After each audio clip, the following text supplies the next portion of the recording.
whoever feels the need or has an answer ready to respond to your questions or your comments.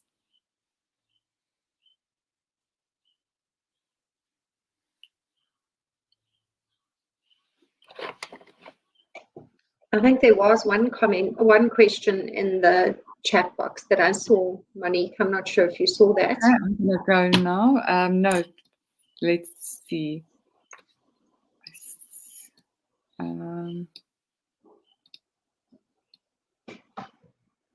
scrolling through my chats on this side. I'll bring it up. It's just on the questions side. I'll try and pull it up on the Q&A section, the Q&A tab.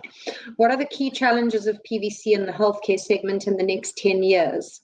What are the main products still using PVC in the next 10 years? Okay, can you just read that? I'm going to type it in the chat and I'll put it on the screen. Main challenges. What are the key challenges of PVC in the healthcare segment in the next 10 years? What are the main products still using PVC in the next 10 years? Okay. Just fix challenges. Does anyone want to? Maybe if Ol wants to.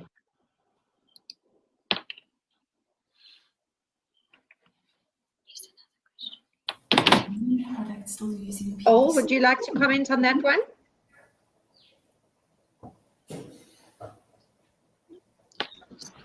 Main challenges.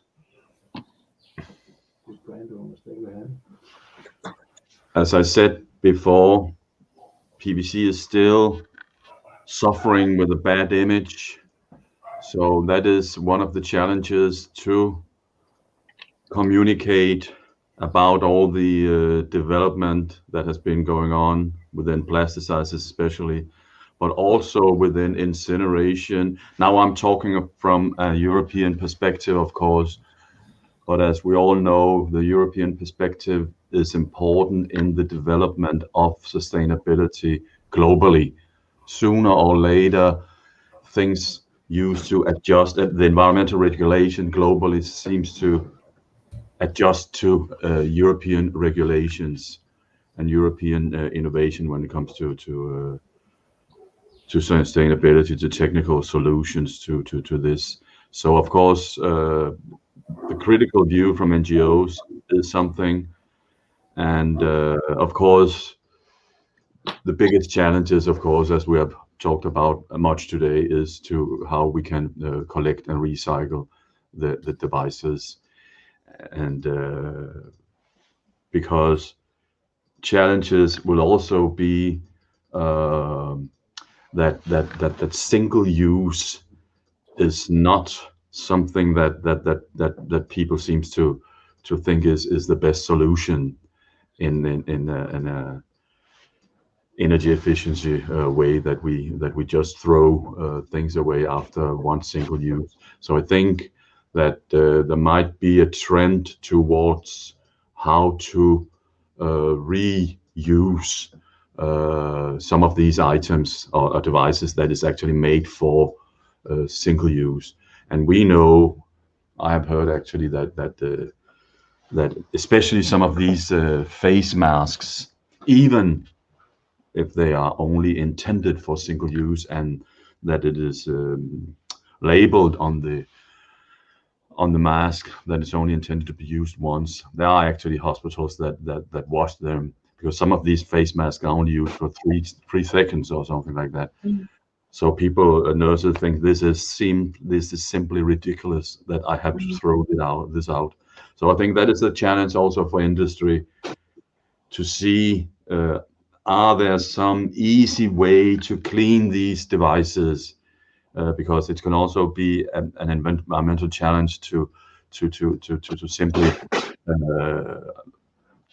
single or multiple use of these are also give some burden to energy and so on. So it's not that easy. But I think there will be a tendency. I also heard a presentation during the COVID that was from the US, and they were also saying that there was a flood in New Orleans, and there was a hospital mentioning something what happened there, and also to the COVID, and the challenge that they had there that was difficult to get devices because of the flood or because of COVID, and a hospital without devices, that's really a catastrophe. So it's very important for them. They showed some pictures and how they have put waste bags into cones and some innovations, because they needed to have all these things, but they had to be creative with some kind of the waste. So I think with the continued climate changes and floods, and hospitals need to be more, they need to have things to be used several times. So that's my answer on this one, I think. Thank you, Earl. Delaney, I'm going to hand over to you. I know you're chomping at the bit to answer Caroline's question, but while we've got Earl and while we're on this topic, Earl, I've got another question for you. From, can I just post it online? From Shikrat Diwan. Is PVC restricted in medical and healthcare applications in any part of the world? If you could talk to us about that. PVC as such is not restricted anywhere in the world. I could say, when you're talking about restrictions, you're talking about the additives. So it depends on the additives, and of course DHP is under, as we have heard early on here, all the things that is going on with the justification and all these kind of things. So you have to justify to use it in Europe and so on, but it is not restricted anywhere. No. Okay. Thank you so much. We had a question from Caroline to Delaney, whether you've approached the public sector with this initiative. Is this the question that you wanted to answer, Delaney? Yes, that's correct. So I wasn't sure if it was public sector in terms of public hospitals or the public sector in terms of support. So obviously the public sector in terms of support and sponsorship, we're constantly reaching out. In terms of approaching public sector hospitals, it's fairly easy to implement a project like this within a private hospital group. They don't have as many challenges as the public sector in terms of budget constraints and staff shortages and all of that. The project also only works well in a very predictable workflow environment, and sometimes we don't have that in the public sector. So what we said was, let's get it right 100% in the private sector, and then we will go out to the public sector. Just for interest's sake, so you see that we've collected about 10,000 kilograms of PVC, recyclable PVC waste last year from 19 participating hospitals. If we collected from Chris Hani Baragwanath, we would collect 20,000 kilograms in 1 year only from one hospital. So obviously the public sector is a huge volume opportunity for us, but we just want to make sure that we get it right before we burden them. And it's not a big burden, but it's still something different and something in addition. So before we go out to the public hospitals. Okay. Thank you so much for that. Let's see, are there any more questions? My panelists, if there are any final thoughts or observations or things that you would like still to add, please, we've still got a couple of minutes before we unfortunately have to bid you all adieu. But let's see, any more questions here? I think there was another question, but I think I answered it in my presentation, but you mentioned another question, how would it be like in the next 10 years or something like that? And we have just ordered a new market survey for the use of plastics in medical devices. And as I said, we do not see, or this market analysis shows that there will be no big changes in what kind of polymers that are used in what kind of medical devices within the next 10 years. So the share of PVC with this about 30% will remain the same. So they do not see a big shift in using different polymers for other or some changes within the applications for the next 10 years. So I thought that was one of the questions. Okay. Thank you, Earl. We've got another question. Shikrat, I'm going to post your question now, but we've got another question. And this is from Chanuka, and I'm trying to make it live. Do you have a reference? Sorry, there's a bit of a delay. Referring to blister packs, the sustainability of blister packs. And this is a barrier to entry, probably for recycling. There are some discussions at the moment and some tests going on at the moment, and actually some discussions about whether PVC should be used or not, because some of the others maybe are more easy to recycle than the PVC blister packaging. But I think I might have some links that I can send, but I cannot remember right now what the status of this discussion is around this. But it is a topic now.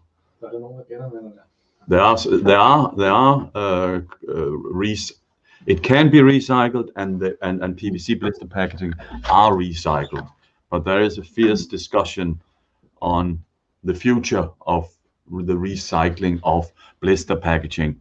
I can tell you one discussion my German colleague had with the German Umweltbundesamt, or the German EPA, because they wanted to establish a collection scheme for PVC blister packaging from home, because it's a huge amount.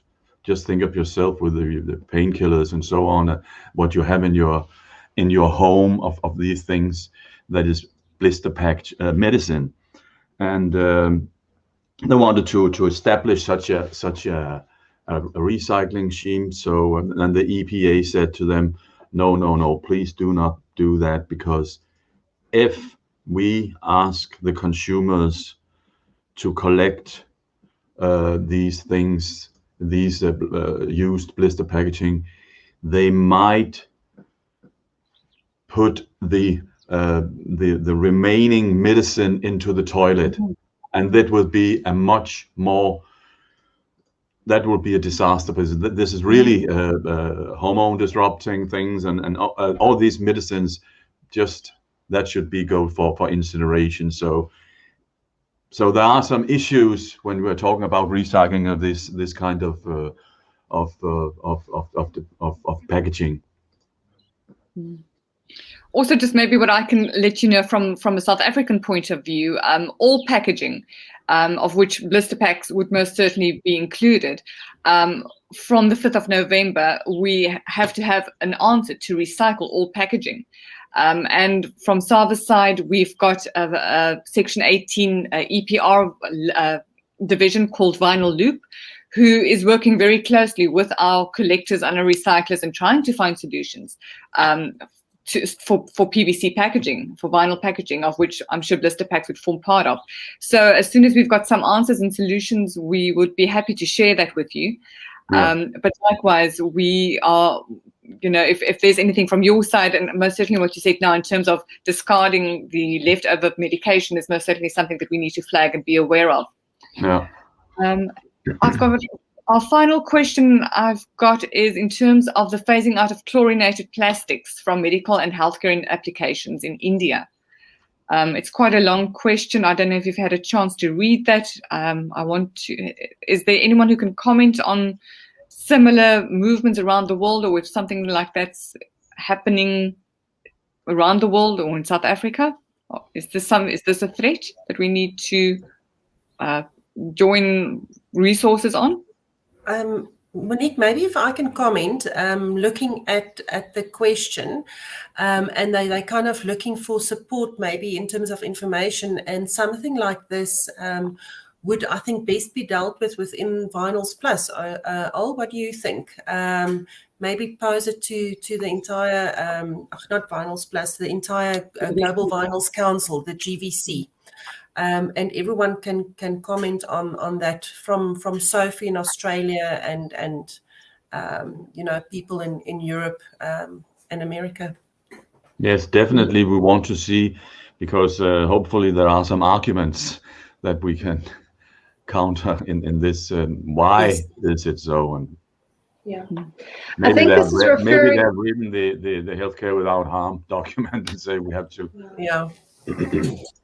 I do think, I'm not sure if it's related, but I do know that I think medium chain chlorinated paraffins have been added to the list of substances of very high concern to be further, investigated. So I'm not sure if that's related to this question. But obviously, as Delani's indicated, it's probably something that we need to just explore further. But I had read recent information that in Europe, even medium chain chlorinated paraffins, previously it was only short chain. Yes. I think that's been extended to medium chain now. Mm-hmm. Okay. Well, we promised to let you go at 12 o'clock. We are 2 minutes over our time. All that's left from me is to say thank you again to each and every one of you. Thank you for your time out of your very busy schedules, to our attendees and our presenters in particular.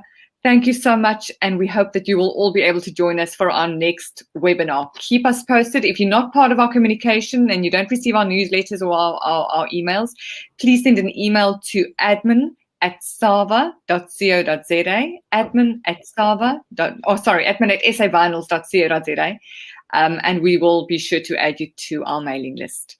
Be safe and take care, everyone. Thank you so much. Bye-bye.